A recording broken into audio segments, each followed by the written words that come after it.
Hello everyone, this is Jafar tech Kannada ಸತ್ಯ ಮಾಹಿತಿಗಾಗಿ ಸ್ನೇಹಿತರೆ ನಮ್ಮ ಚಾನಲ್ಗೆ ಸ್ವಾಗತ. ಸ್ನೇಹಿತರೆ, ಇವತ್ತು ನಾವು ಸೀಕೋ ಆ್ಯಪ್ನಲ್ಲಿ ಯಾವ ರೀತಿ ನಾವು ರಿಫಂಡನ್ನು ತಗೋಬಹುದು ಅಂತ ಚರ್ಚೆ ಮಾಡೋಣ.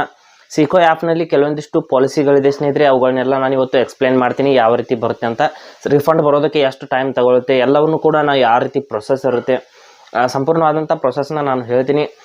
ಹಾಗೆ ನಮ್ಮ ಚಾನಲ್ಗೆ ಮೊದಲು ಬಂದಿದ್ದರೆ ದಯವಿಟ್ಟು ನಮ್ಮ ಚಾನಲ್ನ ಸಬ್ಸ್ಕ್ರೈಬ್ ಮಾಡಿ ಮತ್ತು ಪಕ್ಕದಲ್ಲಿರುವಂಥ ಬೆಲ್ ಐಕನನ್ನು ಪ್ರೆಸ್ ಮಾಡಿ ನಮ್ಮ ತಂತ್ರಜ್ಞಾನ ಆಧಾರಿತ ಬೃಹತ್ ಕುಟುಂಬದ ಸದಸ್ಯರಾಗಿ. ಸ್ನೇಹಿತರೆ, ಸೀಕೋ ಆ್ಯಪ್ನ ಒಂದು ರಿಫಂಡ್ ಪಾಲಿಸಿಯ ಪ್ರಕಾರ ನಾವು 7 ದಿನಗಳ ಒಳಗಡೆ ಅಮೌಂಟ್ ಕಟ್ ಆದ ಒಂದು 7 ದಿನಗಳ ಒಳಗಡೆ ಮಾತ್ರ ನಾವು ರಿಫಂಡನ್ನು ತಗೋಬಹುದು. 7 ದಿನ ದಾಟಿ ಹೋದರೆ ಅಲ್ಲಿ ರಿಫಂಡ್ ನಮಗೆ ಸಿಗೋದಿಲ್ಲ.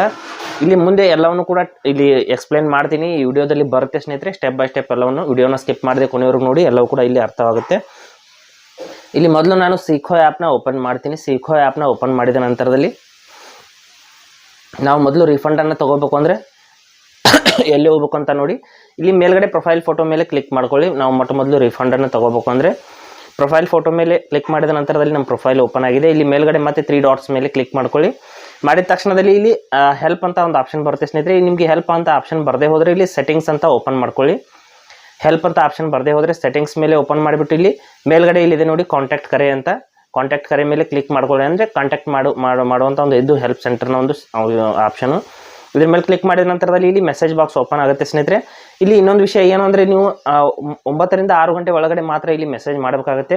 ನೀವು ಸಂಜೆ ಹೊತ್ತಲ್ಲೆಲ್ಲ ಮೆಸೇಜ್ ಮಾಡಿದರೆ ಈ ರೀತಿ ಬರುತ್ತೆ ನೋಡ್ಬೋದು. ಇಲ್ಲಿ 9 ರಿಂದ 6 ಗಂಟೆವರೆಗೆ ಮಾತ್ರ ಮೆಸೇಜ್ ಮಾಡಿ ಅಂತ.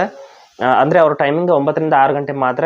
ನಾನು ಅದಕ್ಕಾಗಿ ಮತ್ತೆ ನಾನು ಮಧ್ಯಾಹ್ನ 3 ಗಂಟೆ 3:30 ಸುಮಾರಿಗೆ ನಾನು ಮೆಸೇಜ್ ಮಾಡಿದ ನಂತರದಲ್ಲಿ ಹಲೋ ನೀಚೆ ದಿಯೇ ಗಯೇ ಆಪ್ಷನ್ಸ್ ಮೆಸೇಜ್ ಚೂಸ್ ಕರೆ ಅಂತ ಬಂತು ಇಲ್ಲಿ. ಅಂದರೆ ಇಲ್ಲಿ ಅದು ಹೆಲ್ಪ್ ಒಂದು ಸಪೋರ್ಟ್ ಒಂದು ಮೆನು ಇಲ್ಲಿ ಓಪನ್ ಆಗಿರುತ್ತೆ. ಆವಾಗ ನಂತರದಲ್ಲಿ ಈ ರೀತಿ ನೀಚೆ ದಿಯೇ ಗಯೇ ಆಪ್ಷನ್ ಮೇಲೆ ಚೂಸ್ ಕರೆ ಅಂತ ಬರ್ತಾ ಇದೆ. ಇಲ್ಲಿ ಹಲವಾರು ಆಪ್ಷನ್ಸ್ಗಳು ಬರುತ್ತೆ. ಇಲ್ಲಿ ರೀಫಂಡ್ ಕಿ ಜಾನ್ಕಾರಿ ಅಂತ ಏನಿದೆ ಈ ಒಂದು ಆಪ್ಷನನ್ನು ನಾವು ಸೆಲೆಕ್ಟ್ ಮಾಡ್ಕೋಬೇಕಾಗುತ್ತೆ. ರೀಫಂಡ್ ಕಿ ಜಾನ್ಕಾರಿ ಅಂತ ಆ ಆಪ್ಷನನ್ನು ನಾವು ಸೆಲೆಕ್ಟ್ ಮಾಡಿದ ನಂತರದಲ್ಲಿ ಇಲ್ಲಿ ಡೀಟೇಲ್ಸ್ ಬರುತ್ತೆ ನೋಡಿ ಸ್ನೇಹಿತರೆ. ಕೆಲವೊಂದಿಷ್ಟು ಮೆಸೇಜ್ ಬರುತ್ತೆ. 7 ದಿನಗಳ ಒಳಗಡೆ ಇದ್ದರೆ ಮಾತ್ರ ರಿಫಂಡ್ ಆಗುತ್ತೆ. ಅಮೌಂಟ್ ಕಟ್ಟಾಗಿ 7 ದಿನ ದಾಟಿ ಹೋದರೆ ಅದು ರಿಫಂಡ್ ಆಗಲ್ಲ ಅಂತ ಇಲ್ಲಿ ಹೇಳ್ತಾ ಇದೆ. ಇಲ್ಲಿ ರಿಫಂಡ್ ಕೇಳಿ ಎಲಿಜಿಬಲ್ ಪೇಮೆಂಟ್ಸ್ ಅಂತ ಬರ್ತಾ ಇದೆ. ಅಂದರೆ ರಿಫಂಡ್ಗಾಗಿ ಎಲಿಜಿಬಲ್ ಇರುವಂಥ ಈಗ ಸದ್ಯಕ್ಕೆ ಪೇಮೆಂಟ್ಸ್ ಯಾವ್ಯಾವು ಅಂತ ಇಲ್ಲಿ ನೋಡಿ. 29 ರೂಪಾಯಿ ನಾನು ಒಂದು ಸಾರಿ ಕಟ್ಟಾಗಿತ್ತು ಪೇಮೆಂಟ್, ಅದು ಮಾತ್ರ ಎಲಿಜಿಬಲ್ ಇದೆ ಅಂತ ತೋರಿಸ್ತಾ ಇದೆ. ಇಲ್ಲಿ ಕೆಳಗಡೆ ಕ್ಯಾಪ್ ಪೇಮೆಂಟ್ ಕಾ ರಿಫಂಡ್ ಚಾತೆ ಹೇ ಅಂತ ಬರ್ತಾ ಇದೆ. ಅಂದರೆ ನೀವು ರಿಫಂಡನ್ನ ತಗೋಬೇಕು ಅಂತ ಬಯಸ್ತೀರಾ ಅಂತ ಕೇಳ್ತಾ ಇದೆ. ಇಲ್ಲಿ ಹಾಂ ಅಂತ ಕ್ಲಿಕ್ ಮಾಡ್ಕೋಬೇಕು. ಅಂದರೆ ಎಸ್ ಅನ್ನಂಗೆ. ಇಲ್ಲಿ ನಹಿ ಅಂತ ಕ್ಲಿಕ್ ಮಾಡಬಾರ್ದು, ಹಾಂ ಅಂತ ಇಲ್ಲಿ ನೋಡಿ HAN ಅಂತ ಏನಿದೆ ಇದ್ರ ಮೇಲೆ ನಾವು ಕ್ಲಿಕ್ ಮಾಡ್ಕೋಬೇಕಾಗತ್ತೆ. ಮಾಡಿದ ನಂತರದಲ್ಲಿ ಸ್ವಲ್ಪ ಇಲ್ಲಿ ನೋಡಿ ಆಫ್ಟರ್ ರಿಫಂಡ್ ಪ್ರೊಸೆಸ್ ಕರ್ ದಿಯಾ ಗಯಾ, ಅಂದರೆ ನಿಮ್ಮ ರಿಫಂಡ್ ಅನ್ನೋದು ಪ್ರೊಸೆಸ್ ಆಗಿದೆ, 5 ರಿಂದ 7 ವರ್ಕಿಂಗ್ ಡೇಸ್ ಒಳಗಡೆ ನಿಮಗೆ ಒಂದು ರಿಫಂಡ್ ಸಿಗುತ್ತೆ ಅಂತ ಹೇಳುತ್ತೆ. ಈ ಮೆಸೇಜ್ ಬಂದ ಒಂದು 10 ರಿಂದ 15 ನಿಮಿಷದ ಒಳಗಡೆ ನಮ್ಮ ಅಮೌಂಟ್ ಅನ್ನೋದು ಬರುತ್ತೆ ಸ್ನೇಹಿತರೆ. ಅದನ್ನು ಕೂಡ ನಾನು ತೋರಿಸ್ತೀನಿ ಪ್ರೂಫ್. ಇಲ್ಲಿ ನೋಡ್ಬೋದು ರಿಫಂಡ್ ಫ್ರಮ್ ಸೀಕೋ ಅಂತ ಇಲ್ಲಿ ನೋಡ್ಬೋದು. 29 ರೂಪೀಸ್ ನನಗೆ ಫೋನ್ಪೇನಲ್ಲಿ ಮರಳಿ ಕ್ರೆಡಿಟ್ ಆಗಿದೆ. ಇಲ್ಲಿ ನೋಡಿ 3 ಗಂಟೆ 57 ನಿಮಿಷ. ನಾನು 3:40 ಮಾಡ್ತಾ ಇದ್ದೆ. 3:57ಕ್ಕೆ ನನ್ನ ರಿಫಂಡ್ ಅನ್ನೋದು ವಾಪಸ್ ಬಂದಿದೆ.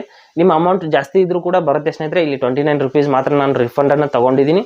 ನಿಮ್ಮ ಅಮೌಂಟ್ ಅನ್ನೋದು 199 ರೂಪೀಸ್ ಇದ್ರೂ ಕೂಡ ಬರುತ್ತೆ.